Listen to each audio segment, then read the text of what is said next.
தெரிஞ்ச பையன் ஒருத்தன் வருவான், அவனுக்கு டைவர்ஸ் வாங்கி கொடுத்து இது வரைக்கும் வந்து 789 டைவர்ஸ் வாங்கி கொடுத்துட்டேன்.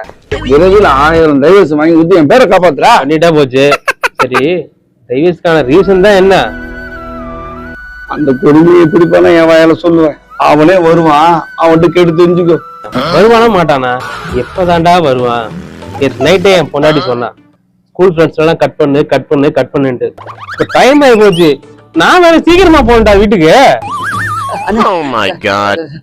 என்னடா எப்போ வர சொன்ன, எப்போ வர, என்ன டைம் ஆகுது? சார்ட்ட சொல்லு, சார் டைவர்ஸ் ஸ்பெஷலிஸ்ட் தான். என்னாச்சு? என்ன பிரச்சனை?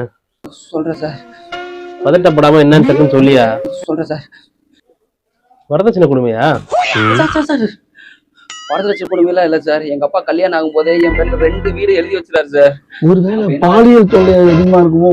சார் பாலியல் கொடுமையெல்லாம் இல்ல சார். இது வேற வந்து 10 நிமிஷம் ஆகுது, என்ன பிரச்சனை என்னன்னு சொல்லி நீ. என்னது 10 நிமிஷம் என்ன பிரச்சனையே சொல்லிய ஏன் ஓடுறான்? அவன் பொண்டாட்டியே கடைக்கு அனுப்பிப்பா போல, 10 நிமிஷத்துல வரேன்னு சொல்லிட்டு வந்திருப்பான். 10 நிமிஷம் டைம் ஆயிடுச்சு இல்ல, அதான் பதறிட்டு வர்றான்.